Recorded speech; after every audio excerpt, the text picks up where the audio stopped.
Hello students, welcome to the next lecture of subject operation research. In our today's video, we will discuss cost analysis and cost caching for network. In our last video, we had solved one example based on PERT, Program Evaluation and Review Technique. आज के example आज जो हम देखने वाले हैं आज के वीडियो में हम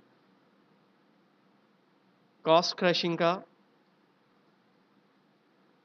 बेसिक फंडामेंटल क्या है वो जानेंगे, क्यों करना पड़ता है, ठीक है, और उसकी थ्योरी है वो उसके बारे में देखेंगे.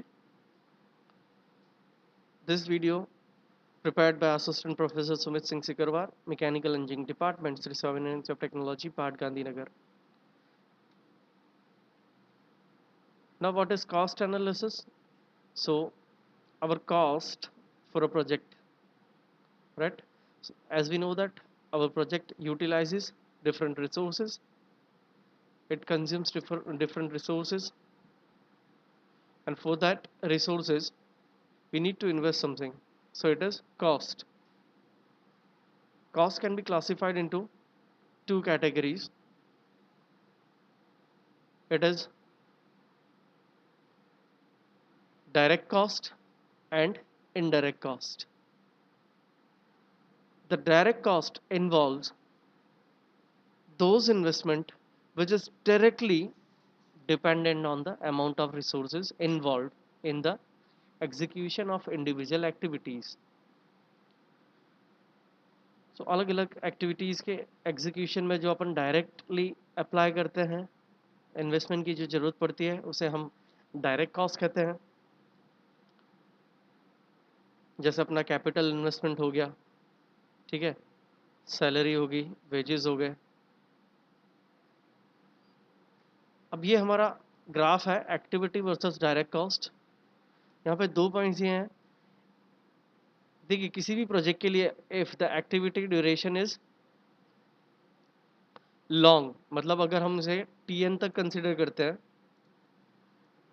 ठीक है, नॉर्मल टाइम तक कंसिडर करते हैं, तो उस पॉइंट पे हमें क्या, हम जो कॉस्ट अप्लाई करते हैं, कॉस्ट इनकर करते हैं, वो हमारी नॉर्मल कॉस्ट रहती है.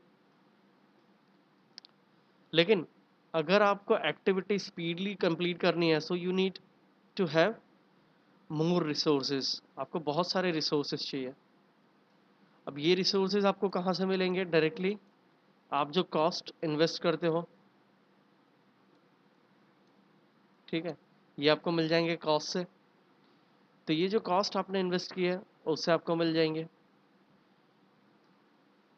अब आप क्या करते हो, एक्टिविटी ड्यूरेशन घटाना चाहते हो तो आपको ज़्यादा से ज़्यादा कॉस्ट लगानी पड़ेगी, राइट.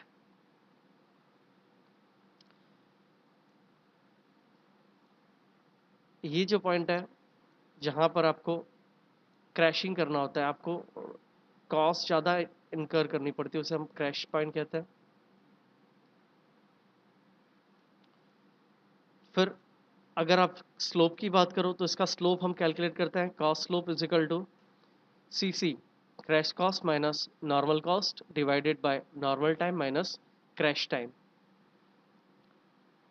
अब हम इनडायरेक्ट कॉस्ट की बात कर लेते हैं. इनडायरेक्ट कॉस्ट वो कॉस्ट है जो हम डायरेक्टली किसी तरह से इन्वॉल्व नहीं करते, राइट. इसको भी हम दो कैटेगरी में इन्वॉल्व कर डिवाइड करते हैं. फर्स्ट है फिक्स्ड इनडायरेक्ट कॉस्ट, दूसरा है वेरिएबल इनडायरेक्ट कॉस्ट.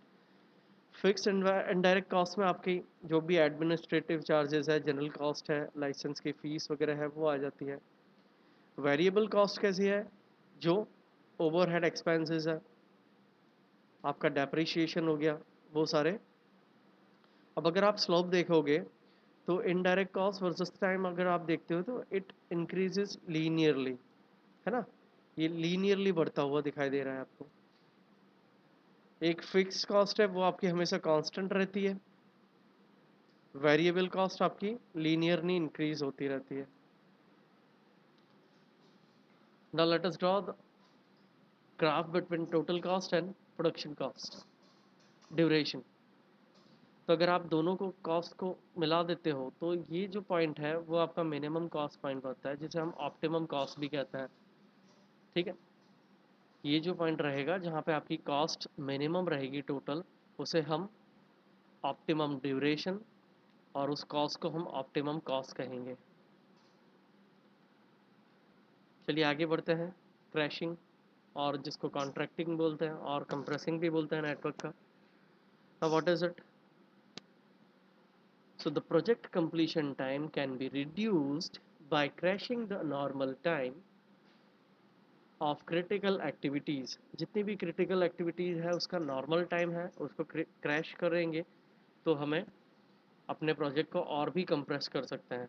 तो अगर हम इस नॉर्मल टाइम किसी भी क्रिटिकल पॉइंट की क्रिटिकल एक्टिविटी की हम क्रैशिंग करते हैं, या मतलब उसका टाइम स्पैन घटाते हैं, रिड्यूस करते हैं, तो आपको पता है कि दूसरी जो नॉन क्रिटिकल एक्टिविटी है उनमें से अमुक एक्टिविटीज़ क्रिटिकल हो जाएंगी।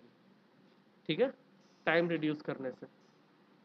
So the reduction in the normal time of completion will increase the total budget of the project. अब आपको पता है कि अगर आप किसी भी क्रैश कर रहे हो तो सीधी सी बात है कि आपको ज़्यादा से ज़्यादा रिसोर्सेज एलोकेट करने हैं, ज़्यादा से ज़्यादा मैन पावर चाहिए, लेबर चाहिए। तो उसके लिए आपको जो बजट है नॉर्मल बजट से सीधा बढ़ जाता है। The decision maker will always look for the trade off between the total cost of project and total time required to complete it. अब इसमें हमेशा एक चीज़ इस पर फोकस किया जाता है कि आपका जो ट्रेड ऑफ है, दैट मीन्स कॉस्ट स्लोप आ रहा है, वो ऑप्टिमम है या नहीं। ठीक है, चलिए स्टेप्स देख लेते हैं क्रैशिंग के। एजम्पशंस है, it is assume that there is linear relationship between time and cost. Now let us consider the project crashing by the critical path method. The following 4 steps procedure is adopted. तो सबसे पहली जो procedure है वो क्या है कि हम क्रिटिकल पाथ पे जो मिनिमम वो है टाइम है उसको हम क्रैश करेंगे। So step 1, find the critical path with the normal times and normal cost for the activities and identify the critical activities. Now our next step is find out the crash cost per unit time, जिसे cost slope बोलते हैं, for each activity and network. This is calculated by means of the following formula. Cost slope is equal to Cc minus Cn divided by Tn minus Tc. अब step 3 क्या है? Select an activity for crashing. The criteria for the selection is, किस तरह से select करना है वो नीचे दिया हुआ है हमें। तो select the activity on the critical path with the smallest crash cost per unit time। जिसका स्लोप सबसे कम है वो हमें लेना है। Crash this activity to maximum units of time as may be permissible by given data। जो भी crash point में हमें दिया है उसका मैक्सिमम जो टाइम है, जो भी परमिसिबल टाइम है, उससे हमें क्रैश करना रहेगा। Crashing an activity requires extra amount to be spent. However, even if the company is prepared to spend extra money, the activity time cannot be reduced beyond a certain limit in a view of several other factors। तो आप कितनी भी money लगा लो लेकिन इसको एक perfect time से ज़्यादा नीचे हम जा नहीं सकते, right, due to some other factors. उससे बियॉन्ड हम क्रैशिंग नहीं कर पाएंगे क्योंकि वो प्रोजेक्ट फिर बहुत ज़्यादा डिलेड में चला जाएगा और कैपिटल इन्वेस्टमेंट बहुत ज़्यादा हो जाएगी। In step 1 we have note that reducing the time of activity along the critical path alone will reduce the completion time of a project. Because of this reason, we select an activity along the critical path for crashing. In step 3, we have to consider the following question. क्या हमें सोचना है? If we want to reduce the project completion time by 1 unit, which critical activity will involve the least additional cost? Because ज़्यादा से ज़्यादा cost incur नहीं करना चाहते हम, On the basis of the least additional cost, a critical activity is chosen for crashing. If there a tie between the two critical activity, the tie can be resolved arbitrarily. और अपना जो last step है, after crashing an activity find out which is the critical path with the change condition. Sometimes a reduction in the time of an activity in the critical path may cause a non-critical path to become critical. जैसा कि मैंने आपको बताया था कि भी critical बनने का chances हो जाता है, ठीक है? If the critical path with which we started is still longest path, then we need to go to step 3. Otherwise, determine the new path and then go to step 3. आज के लिए हम सिर्फ थियरी ही देखेंगे. नेक्स्ट वीडियो हम उसका example solve करेंगे. Thank you for watching.